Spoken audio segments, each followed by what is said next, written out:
Bonjour et bienvenue dans la météo du Bitcoin, j'espère que vous allez bien. Aujourd'hui, début de semaine avec un week-end où il ne s'est rien passé et globalement on attend que le marché montre ses cartes. Voilà, c'est un petit peu la conclusion à laquelle je viens, c'est ok, on a bien latéralisé, on n'a bien rien fait, même les alts étaient un petit peu timides, un petit peu on va chatouiller les highs, un petit peu on redip, et on va nulle part en mode chop chop, ça veut dire découpage.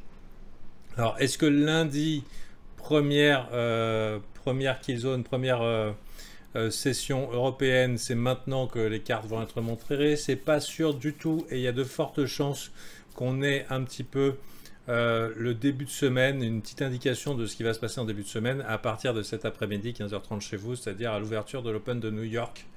Voilà, j'ai pas regardé s'il y avait des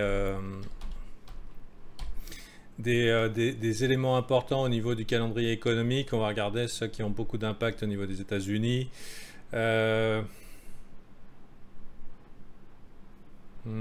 FOMC, mercredi. Et puis après, pour ça, bah, je sais même pas ce que ça veut dire. Moi, je suis spécialiste des bougies rouges et des bougies vertes. Sachez que quand il y a un événement important économique, si le FOMC, chiffre d'inflation, Fed qui parle, il y a de la volatilité. Pour l'heure, moi, ce que je vois, c'est surtout mercredi éventuellement, voir ce qu'il en est, et aussi jeudi. Donc, ah non, c'est la semaine d'après. C'est la semaine d'après. Donc, cette semaine, a priori, mercredi surtout. Donc, voilà. Est-ce que on va rester un petit peu dans l'expectative en attendant mercredi? C'est possible, hein, après de magnifiques semaines vertes. C'est complètement possible. J'aimerais faire remarquer quand même que la Monthly n'a pas clôturé aussi bien qu'elle aurait pu pour confirmer un bull run extrêmement fort. En tout cas, selon mes setups personnels. On est toujours en train de peiner ici dans la zone de résistance passée. Bon, on ne se cache pas quand même que le prix de l'action du prix est bullish. Cependant, au niveau du weekly, on pourra observer donc une magnifique structure, incroyable. On a tenté de dip, on n'a pas réussi. On pourrait tenter de revenir mettre un petit coup et chercher la mèche ici, simplement pour, parce que ça fait longtemps qu'on est en train d'hésiter ici, et simplement éventuellement sortir les stops, des longues qui viennent juste de retrouver la confiance. J'aimerais faire remarquer qu'on a encore un gap en weekly qui n'a pas été bouché.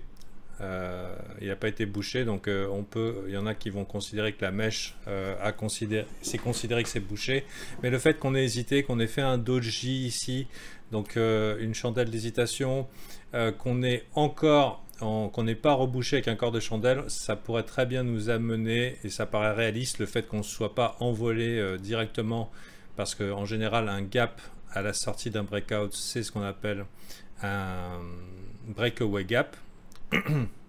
C'est-à-dire ça s'enfuit, grosse injection de volatilité, on s'en va. Je pense qu'il est très clair qu'à un moment on ira ici, mais pourquoi pas se faire une petite semaine rouge qui aille boucher ici avec un corps de chandelle. Bon, c'est à peu près l'idée que j'ai. C'est pas sûr que ça soit le cas, mais je dirais que l'hésitation actuelle et le fait que le sentiment ait déjà commencé à switcher, ça pourrait être un dernier bear trap, décourager les longs tardifs.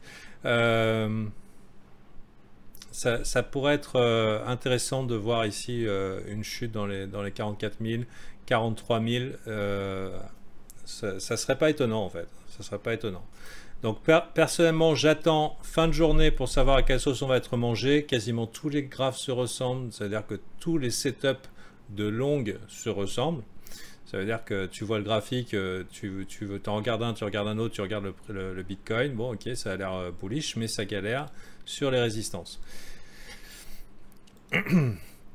Globalement, la résolution sera la même pour quasi tous les coins, hein.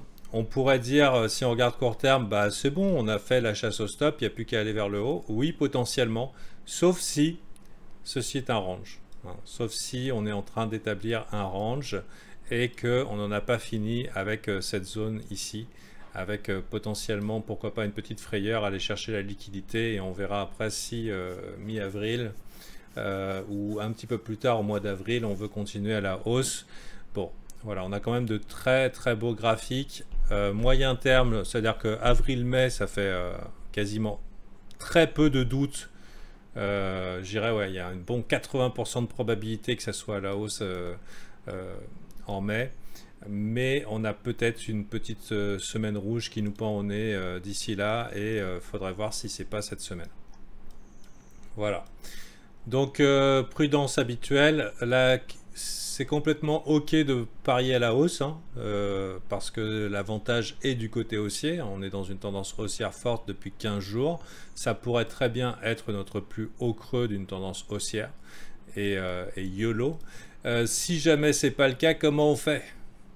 Ah, mais dis donc, il prévoit pas le futur, ce mec. Bon, il n'y a personne qui prévoit le futur. Il y a que des gens qui jouent la probabilité. Enfin, ça, du côté de ceux qui font pas du PMU 2.0. Donc, c'est complètement OK de ne pas se méfier, d'appliquer sa stratégie habituelle, mais en gérant son risque. Voilà. Mais si vous êtes all-in à levier x2 ou x3, parce que c'est le bull run promis, l'Assad Pump qui vous a été promis et tout, je ne sais où, danger quand même. Hein. Donc gérer son risque, ça permet d'embrasser l'incertitude et de se dire, ok, il n'y a pas de raison que cette semaine, ça soit différent que la semaine dernière et que la semaine d'avant. La tendance est haussière, elle est forte, on le voit partout, dans les indicateurs de tendance, Ishimoku, etc. YOLO. Cependant, on pourrait très bien aller faire un petit chasse au stop, et puis ce qu'il faut, c'est que si jamais ça arrive, et ben, ça ne vous détruise pas le compte. Voilà. Si vous voulez apprendre à rebrancher votre cerveau pour penser comme les traders pros, pour penser comme ceux qui ne sont pas arnaqués et bousculés par le marché, sachez que mon service est disponible et qu'à la fin du mois, non, pas à la fin du mois, le 10 avril, c'est-à-dire dans 6 jours, il va passer à 80 $ au lieu de 45 $. J'ai fait le calcul, ça fait 1,20 € par jour, l'équivalent d'un croissant. Je pense que c'est un très bon accompagnement pour votre café. Les VIP qui sont déjà là vous le diront. Hein. Il y a l'espace review qui est disponible. Et à mon avis, il y a de la marge de progression pour arrêter de souffrir et de se faire défoncer dans voilà, des concepts tels que prédiction, sous the moon, etc. Lama qui vient de qui fabrique ses mêmes sur mesure. Donc non, on prédit pas. Hein. Voilà. Sur ce, merci, bonne journée à vous et à demain. Je pense que demain, ça sera un petit peu plus clair la direction. Bon, tendance haussière avec cette petite latéralisation, cette petite hésitation de week-end qui pourrait nous emmener faire une petite chasse au stop juste pour faire peur. Donc à voir. C'est a priori mon biais, c'est bullish avec prudence. Voilà. Allez, bonne journée et à la prochaine.